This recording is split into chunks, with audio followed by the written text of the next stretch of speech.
कमीनों, गोली मारो, गोली मारो।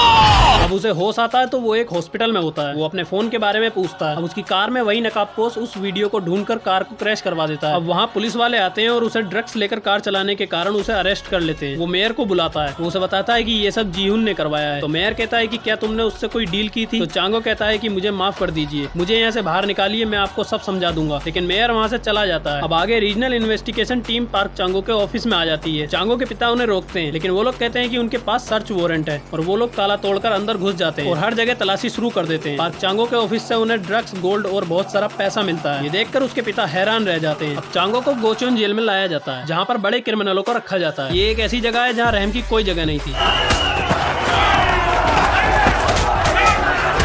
चांगो एक ऑफिसर से कहता है कि मेरा सेल कहाँ है, लेकिन वो लोग उसे एक अलग जगह ले जाते हैं। जेल का वार्डन उन्हें कैमरे पर देख रहा है। दरअसल ये वार्डन अमीरों का खरीदा हुआ है। इस जेल में इसकी हुकूमत चलती है। वो अपनी मर्जी से इस जेल को चलाता है। वो लोग चांगो को उन वीआईपी के सामने ले जाते हैं, जहाँ कुछ गैंगस्टर भी थे। वो लोग कहते हैं कि तुम हमें डबल क्रॉस कर रहे थे और वो लोग उसे मारने लग जाते हैं। सीन शिफ्ट होता है जहाँ मेयर चोई और उसकी पत्नी जूही गोंग जीहुन और उसकी वाइफ बैठकर बातें कर रहे थे। जीहुन मेयर से चिढ़ता था, इसलिए वो उसकी बेइज्जती करता है। लेकिन मेयर की वाइफ उसे जवाब देते हुए कहती है कि तुम्हारे केसेस मेरे पति ने ही संभाले थे। वो कहती है कि तुम बताओ, लाला कैपिटल में इन्वेस्ट किया था जिसे बिग माउस ले उड़ा है, तुम बताओ अब तुम क्या करोगे? तभी मेयर का सेक्रेटरी आता है और मेयर से कुछ कहता है। मेयर चोई टीवी ऑन करते हैं, जिस पर एक बहुत बड़ी न्यूज चल रही थी। अभी अभी खबर मिली है कि ठगी का बादशाह बिग माउस पकड़ा गया है।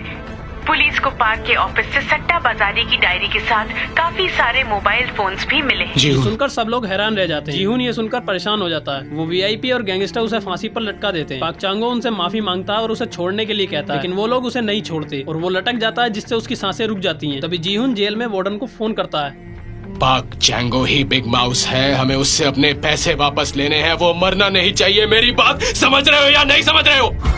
अब वार्डन जल्दी से डॉक्टर को लेकर वहां आता है और वीआईपी को बताता है कि पाक चांगो ही बिग माउस है, जिसने लाला कैपिटल के पैसे खाए हैं। ये सुनकर वीआईपी की सांस रुक जाती है। डॉक्टर चांगो को बचा लेते हैं। बिग माउस की खबर हर जगह फैल चुकी थी। जेल में भी ये खबर सुनकर हलचल मच जाती है। वो ऑफिसर उसे लाकर एक सेल में डाल देता है। पाक चांगो की वाइफ मीडिया को इंटरव्यू देती है। वो कहती है कि हम तुम्हें बाहर निकाल लेंगे। अब वो लोग उसे इन्वेस्टिगेट करने के लिए लाते हैं, जहाँ प्रोसिक्यूटर उससे सवाल जवाब करता है। वो उसका लाइट डिटेक्टर टेस्ट करते हैं। प्रोसिक्यूटर उससे पूछता है कि क्या तुम बिग माउस हो? तो चांगो कहता है कि आप मुझे नर्वस कर रहे हैं, मैं बिग माउस नहीं हूँ। अब उसे वापस जेल लाते हैं। रास्ते में स्क्रीन पर उसकी न्यूज चल रही थी। अब जेल में उसके सेल में सब लोग उससे बात करते हैं। एक लड़का चांगो से बात करता है। वो कहता है कि मैं आपको अपना आइडल मानता हूँ। जेल में सब मुझे जेरी बुलाते हैं। वो कहता है कि आप जब तक यहाँ रहेंगे मैं आपका सेवक रहूंगा। वहाँ एक टेरो कार्ड रीडर भी था, जिसे वो अपना सेल लीडर मानते थे। जीहुन उन तीनों वीआईपी से बात करता है। वो तीनों उसे मारने को कहते हैं। तो जीहुन कहता है कि ठीक है, तुम उसे मार दो, लेकिन सारे पैसे तुम तीनों को चुकाने पड़ेंगे। वो तीनों कहते हैं कि ये बिग माउस नहीं हो सकता है। जीहुन कहता है कि जब तक मैं ना कहूँ उसका कोई कुछ नहीं करेगा। अब जीहुन उस प्रोसिक्यूटर को खरीद लेता है और उससे सारी जानकारी बताने के लिए कहता है। वो प्रोसिक्यूटर मेयर के पास आता है और कहता है कि इस डायरी में सारे ड्रग्स डीलर के नाम, जिन्हें बिग माउस अपना माल बेचता था। जेल में सब लोग केवल बिग माउस की ही बात कर रहे थे।